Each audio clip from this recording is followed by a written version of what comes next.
Dijeron que yo era una sombra, que mi proyecto jamás igualaría al de mi hermano, y todos se rieron en la cena familiar, hasta que su jefe, el director de la junta, entró al salón, me abrazó y frente a mi madre dijo: «Perdón, Sofía, llegué tarde. Me llamo Sofía, tengo 34 años y soy arquitecta urbanista en Monterrey». Ese martes gris de octubre, en el Congreso de Desarrollo Urbano, sentí cómo mi mundo se partía. Mi madre, Elena, una mujer que siempre ha regulado la familia como un termostato si estaba tibia, todos respirábamos tranquilos, me había humillado. Lo hizo cancelando mi reserva de hotel para obligarme a ceder mi proyecto. Quería que entregara el trabajo de años a mi hermano, Rodrigo. En los siguientes 40 minutos escuché cosas que cambiaron para siempre la forma en que veía a mi propia madre. Y lo que hice después terminaría rompiendo a mi familia. Me había escondido en el pequeño cuarto de mantenimiento, justo al lado del salón principal. Olía a cloro y a trapeador húmedo, un aroma que extrañamente me daba algo de consuelo. El aire acondicionado zumbaba sobre mi cabeza, un ruido constante que trataba de ahogar el latido acelerado de mi corazón. Podía escuchar los tacones de mi madre resonando sobre el parqué pulido del pasillo, y luego el suave suspiro del sofá cuando se sentó, susurraba algo a mi hermano. Me pegué a la puerta, el ojo en la rendija, intentando entender qué pasaba. Poco después, la puerta del salón se abrió con un crujido. Escuché el murmullo de voces, luego el sonido pesado de algo cayendo sobre la mesa de centro, una carpeta de documentos, gruesa y con el logo de la constructora. Mi madre y mi hermano habían traído sus armas. Y no venían solos. Una voz que no reconocí, grave y con acento de la Ciudad de México, comenzó a hablar. Era un abogado por el tono formal y el lenguaje que usaba. Mi estómago se encogió. Un abogado, ¿por qué? Intenté calmarme, respirar hondo el olor a desinfectante, pero mis manos sudaban.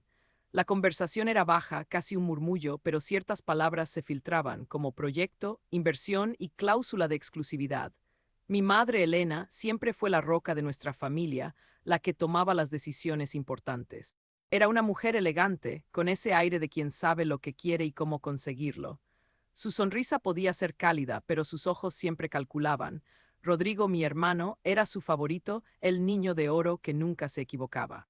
Siempre tuve la sensación de que yo era la sombra, la que debía apoyar, nunca brillar. Ser arquitecta urbanista en Monterrey no había sido fácil, tuve que luchar por cada reconocimiento, por cada proyecto. Recuerdo una vez, hace unos 10 años, cuando era recién egresada y quise postularme para una beca importante en el extranjero. Elena me dijo, con su voz suave pero firme: «No te distraigas con esas cosas, Sofía. Tu lugar está aquí, apoyando a tu hermano en la empresa familiar». Y yo, tonta de mí, le creí. Ahora, mientras escuchaba a escondidas, muchas piezas empezaron a encajar. Recordé las llamadas de mi madre que se cortaban misteriosamente cuando yo preguntaba por detalles de la constructora. O la vez que recibí una carta del banco, dirigida a la dirección de la empresa de Rodrigo, pero con mi nombre, que luego resultó ser un error. Una vez, incluso, intenté pedir información sobre un proyecto en el que sabía que mi apellido estaba involucrado, pero la persona al teléfono me negó cualquier dato por protección de datos. Siempre encontraba una excusa, una razón para no darle importancia. Y esa es la parte que todavía no me perdono. Me convencieron de que era una exagerada, una paranoica. El abogado continuó su explicación y el crujido de papeles se hizo más fuerte. Describía los términos de un acuerdo, de una venta. Mi mente no podía procesarlo del todo, pero el pánico crecía. Hablaban de porcentajes, de plazos, de un desarrollo exclusivo. Y luego, lo impensable. Mi madre, con una voz casual, como si hablara del clima, dijo: «De todos modos, para Navidad ya no se acordará de nada». Mi respiración se detuvo. ¿A quién se refería? ¿Quién no se acordaría de nada? Mi abuelo Ernesto había estado delicado de salud últimamente, pero jamás imaginé algo así. La rendija me permitía ver una esquina de la mesa. Y en esa esquina, junto a la carpeta de la constructora, había otra más pequeña, de un color azul oscuro. Sobre ella una mano, no la de mi madre ni la de Rodrigo, una mano ajena, una mano que no temblaba. Y esa mano sostenía un pequeño lápiz con el que, disimuladamente, tomaba notas en la contraportada de la carpeta. Él estaba escuchando, él sabía, él había puesto la trampa. Mi madre, Elena, era una mujer de negocios y no había forma de que me dejara olvidarlo. Regulaba a la familia como un termostato. Si estaba tibia, todos respirábamos tranquilos. Si se enfriaba, el ambiente se volvía glacial. Ella manejaba una constructora importante aquí en Monterrey y su influencia se sentía en cada rincón de nuestra vida. Desde que era niña, sus planes para mí eran claros: una carrera que me hiciera útil, como ella decía, y que estuviera a la altura del apellido. Por eso estudié y ahora soy investigadora de seguros, un trabajo que, irónicamente, me dio las herramientas para desentrañar lo que se cocinaba a mis espaldas. Siempre me pareció extraño que Elena se interesara tanto en mi vida profesional, al punto de querer revisar mis casos o aconsejarme sobre cómo manejar las cosas. Una vez, hace unos 7 meses, recibí una llamada del banco de mi abuelo Ernesto. La persona al otro lado de la línea me preguntó por un poder notarial. La llamada se cortó de repente y al intentar regresar, no me dieron información por protección de datos. Elena me convenció de que no le diera importancia, que eran solo errores del sistema. Otro día, llegó a mi departamento una carta dirigida a mi abuelo, rebotada de su casa. La dirección que figuraba era la mía, pero estaba tachada y ponía otra, la de un barrio que no reconocí. Cuando le pregunté a Elena, me dijo que era un trámite que había hecho para facilitar la correspondencia de Ernesto, que estaba mayor y se confundía. No hay nada de qué preocuparse, Sofía, me dijo con esa sonrisa que disipaba cualquier duda. Yo la miré y me obligué a creerle, a pensar que solo era su manera de cuidar a la familia, de mantener todo bajo control. Y esa es la parte que todavía no me perdono. Me convencí de que no estaba equivocada, simplemente me dejé convencer de callar. Me repitió hasta el cansancio que mi abuelo estaba cada vez más distraído, que necesitaba ayuda para manejar sus asuntos. Sofía, ¿sabes lo complicado que es el mundo de los seguros?, me dijo una tarde, mientras tomábamos café en su cocina. Tu abuelo necesita manos firmes. Rodrigo y yo nos estamos encargando de todo para evitarle preocupaciones. Yo tenía 9 años la primera vez que entendí cómo mi madre manejaba las cosas. Mi abuelo quería comprarme un pony, pero Elena lo convenció de que un piano era más formativo para una niña de ciudad. El piano llegó y yo pasé horas frente a él sin tocar una sola nota, mientras el pony solo existía en mis sueños. En ese momento pensé que era por mi bien, pero ahora veo el patrón. Ella siempre supo cómo redirigir la voluntad de los demás hacia lo que ella consideraba correcto. En mi trabajo, veo a diario cómo las personas mayores son manipuladas, cómo sus hijos o parientes cercanos se aprovechan de su confianza. Había visto las señales, las alarmas. La llamada del banco, la carta redirigida, las consultas en las que me negaban información. Todo lo expliqué con las palabras de mi madre, con su lógica inquebrantable. Cada vez que surgía una duda, Elena estaba ahí para barrerla bajo la alfombra, para tejer una red de buenas intenciones que me envolvía. Me decía que mi abuelo no recordaba las cosas con claridad, que yo no debía cuestionar el cuidado de la familia. Y yo le creí. O al menos quise creerle para no romper la imagen perfecta que teníamos. Pero esa mano en la carpeta azul, la de mi abuelo Ernesto, no temblaba. Y la forma en que tomaba notas, con una precisión que desmentía cualquier debilidad, me reveló que su mente estaba tan lúcida como siempre. Los papeles que habían puesto sobre la mesa, esa carpeta de la constructora que trajo Rodrigo, no eran para ayudarlo, eran para despojarlo. Y mi abuelo lo sabía, estaba jugando su propio juego. La carpeta azul, con el sello de la constructora, se abrió sobre la mesa de la sala. Dentro, con voz fría y profesional, Rodrigo empezó a detallar los documentos. Un poder notarial con facultades amplias para mi madre, la propuesta de venta de la casa de mi abuelo Ernesto a la constructora y un contrato para una residencia de adultos mayores. Mi madre, Elena, escuchaba con un asentimiento sutil, casi imperceptible. Era el gesto de quien ya tiene todo resuelto. Con la venta de la propiedad, la manutención en la residencia quedará cubierta sin problemas, explicó Rodrigo, deslizando un papel más hacia Elena. Ella lo tomó sin leerlo, con una seguridad que me heló la sangre. Entonces, con la voz más natural del mundo, como si hablara del clima o de un menú, dijo: de todos modos, para Navidad ya no se acordará de nada. La frase flotó en el aire, cargada de una crueldad que me dejó sin aliento. Mi abuelo estaba a su lado, en el sofá, con la mirada perdida en un punto fijo. O eso quería mi madre que pensáramos. Yo tenía 15 años cuando mi abuelo me enseñó a jugar ajedrez en el patio de nuestra casa en Guadalajara. Él siempre decía: Sofía, un buen jugador no solo ve la pieza que mueve, sino las tres siguientes. Esa lección me salvó de muchos errores, no solo en el tablero. Ahora, escondida en el armario de la despensa, lo recordaba con una punzada en el pecho. Miré la mano de mi abuelo Ernesto. no temblaba. Mientras Rodrigo seguía con sus explicaciones, él, con un bolígrafo en la mano, tomaba notas en un pequeño cuaderno que guardaba bajo la mesa. Apuntaba nombres, fechas, cifras, con una precisión que desmentía cualquier debilidad, con una claridad que me hizo dudar de todo lo que Elena me había dicho sobre su deterioro cognitivo. Su mente estaba tan lúcida como siempre. Estaba fingiendo. Estaba jugando su propio juego y lo hacía muy bien. Mi corazón se aceleró. No era una víctima indefensa. No era el anciano frágil que mi madre describía. Era un estratega. Él había puesto la trampa. Y yo, su nieta, supe en ese instante que tenía que ser su aliada. Tumnal prompts. Close-up shot of a woman inner late tirties, Latin American, with a look of intense realization and determination in her eyes, slickly shadowed, natural light, realistic photograph. A woman stand holding a pen, taking notes on a smudge pad hidden under a table, Wille TWO terans on a young hair, on a older gesture dismissibili, subtle light, realistic photograph. An elderly man, Latin American, with a serene but cunning expression, subtly glancing sidewise while holding a pen and a smynotebook, seated on a sofa natural light, realistic photograph. Video Baslihi, mi madre dijo, para Navidad ya no se acordará de nada. Hasta que. Video Asiclamasi. Sofía, una mujer en sus 30, descubre un plan macabro orquestado por su propia madre, Elena, para despojar a su abuelo Ernesto de sus bienes. Oculta en una despensa, Sofía escucha una conversación que revela la crueldad de su madre y la sorprendente lucidez de su abuelo, quien lleva meses fingiendo demencia para atrapar a sus agresores. Esta es la historia de cómo una familia se rompió por la codicia y la inesperada resistencia de una víctima. Diana momentos clave 00, la cruel frase 01, 15 las señales que ignoré 0300 la trampa del abuelo 05, 45 el contraataque 08, 20 la verdad sale a la luz. Almohadilla historias reales almohadilla venganza almohadilla traición familiar almohadilla herencia almohadilla historias de la vida. Papel más hacia Elena. Ella lo tomó sin leerlo, con una seguridad que me heló la sangre. Entonces, con la voz más natural del mundo, como si hablara del clima o de un menú, dijo, de todos modos, para Navidad ya no se acordará de nada.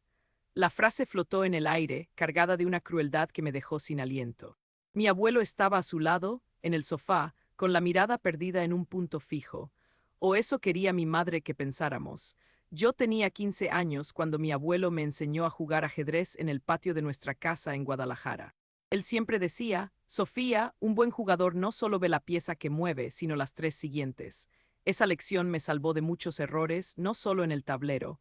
Ahora, escondida en el armario de la despensa, lo recordaba con una punzada en el pecho. Miré la mano de mi abuelo Ernesto. No temblaba. Mientras Rodrigo seguía con sus explicaciones, él, con un bolígrafo en la mano, tomaba notas en un pequeño cuaderno que guardaba bajo la mesa. Apuntaba nombres, fechas, cifras. Con una precisión que desmentía cualquier debilidad, con una claridad que me hizo dudar de todo lo que Elena me había dicho sobre su deterioro cognitivo. Su mente estaba tan lúcida como siempre. Estaba fingiendo. Estaba jugando su propio juego y lo hacía muy bien. Mi corazón se aceleró. No era una víctima indefensa. No era el anciano frágil que mi madre describía, era un estratega, él había puesto la trampa, y yo, su nieta, supe en ese instante que tenía que ser su aliada. Mis manos se sentían húmedas, la respiración se me cortaba. El olor a canela de la despensa, que antes me tranquilizaba, ahora me asfixiaba. No podía creer lo que mis ojos veían y mis oídos escuchaban. Mi abuelo Ernesto, el hombre sabio y fuerte que siempre conocí, había montado una farsa elaborada, una actuación magistral. Y mi madre, Elena, con su falsa dulzura, había caído de lleno en ella. Rodrigo, el notario, solo era un peón más. Yo tenía que mover mis piezas con la misma inteligencia. La partida apenas comenzaba. No había tiempo para el miedo. La única opción era actuar. Lo primero fue buscar a la persona adecuada. Recordé a la abogada que llevó el divorcio de mi tía Carmen hace unos años, una mujer llamada Isabel Rojas. Tenía fama de ser implacable, pero justa. Su oficina en un edificio de cristal en San Pedro, Monterrey, olía a café recién hecho y papel viejo. Le conté la historia completa, desde la carpeta en la despensa hasta el supuesto Alzheimer de mi abuelo. Ella me escuchó sin interrumpir, haciendo anotaciones rápidas en un cuaderno. Isabel me explicó los pasos.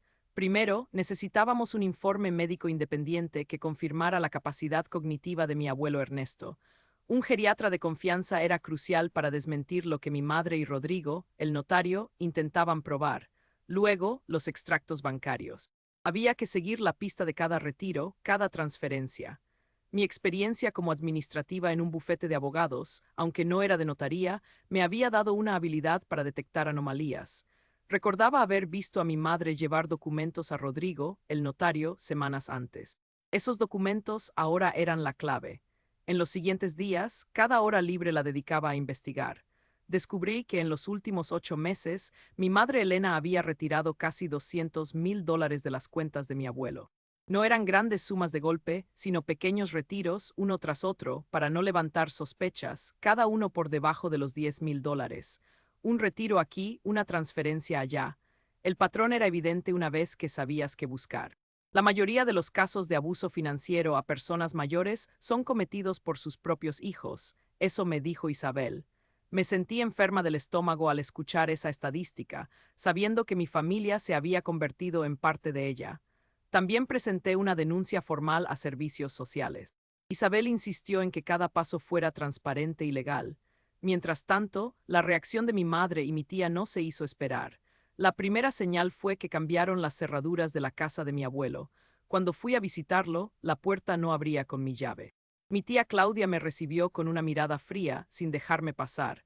Tu abuelo no se siente bien, me dijo, y cerró la puerta en mi cara. Luego vinieron las llamadas de los parientes, llenas de preguntas veladas y acusaciones directas. Tu madre dice que quieres meter a tu abuelo en una residencia para quedarte con su dinero, me dijo mi prima Verónica, con una voz que no dejaba lugar a dudas sobre de qué lado estaba. Me acusaron de ser la interesada, la manipuladora. La versión que mi madre y mi tía contaban era que yo era la única que quería aprovecharse de la debilidad de mi abuelo, que estaba intentando desacreditar a Elena para heredar la casa. Me sentía atrapada en una red de mentiras y rumores. Una tarde, mientras revisaba unos viejos álbumes de fotos de la familia, encontré una imagen de mi abuelo Ernesto, joven y fuerte, con una sonrisa amplia, cargándome en sus hombros. Yo tendría unos 5 años y mi madre, Elena, estaba a su lado, con su mano en su brazo, mirándolo con admiración. En ese instante recordé una conversación que tuvimos hace ya más de 20 años, cuando yo era apenas una niña. Mi abuelo me había dicho, Sofía, la verdad siempre sale a la luz aunque la escondan bajo 1000 alfombras. Esas palabras resonaron en mi cabeza, dándome la fuerza para seguir adelante, para no rendirme. No importaba lo que dijeran o hicieran, la verdad tenía que imponerse. La presión era inmensa. Mi madre y mi tía se aseguraron de aislar por completo a mi abuelo, impidiendo que nadie más lo viera. Querían cortarle toda conexión con el exterior, pero no sabían que él ya había previsto ese movimiento. Mi abuelo no estaba indefenso, y eso era lo único que me daba paz. Él había estado tomando notas secretas, registrando cada movimiento, cada conversación. Había sido un maestro en la sombra, y yo, su nieta, tenía que ser su cómplice, su voz en el mundo exterior. El juego se intensificaba, y el siguiente paso sería el más arriesgado. La junta directiva se reunió, yo no grité, no necesité levantar la voz, solo puse los documentos sobre la mesa uno a uno y esperé. La notaria, una mujer de carácter, le dio la palabra a mi abuelo. Su voz, que mi madre y mi tía habían calificado de balbuceante, resonó clara en la sala.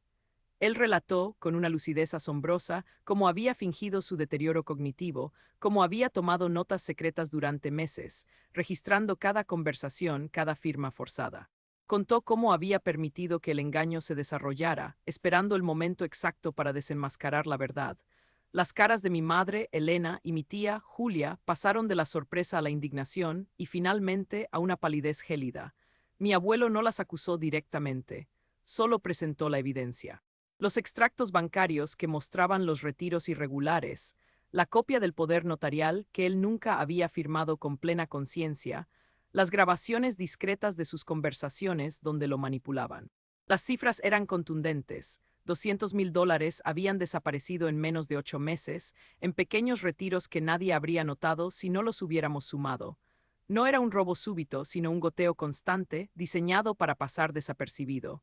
La abogada de mi abuelo, la licenciada Renata Fuentes, habló después. Presentó el informe médico del geriatra, que confirmaba la plena capacidad cognitiva de mi abuelo, desmintiendo el diagnóstico apócrifo que mi madre y mi tía habían usado para justificar sus acciones. El silencio en la sala era espeso, casi insoportable.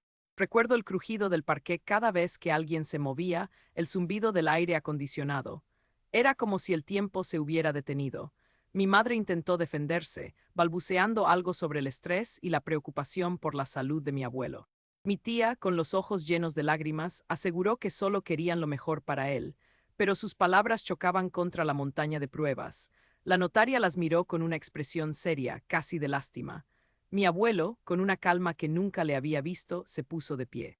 Mi única intención, dijo, era proteger lo que construí, y proteger a mi nieta, Sofía, de la ambición desmedida de algunos.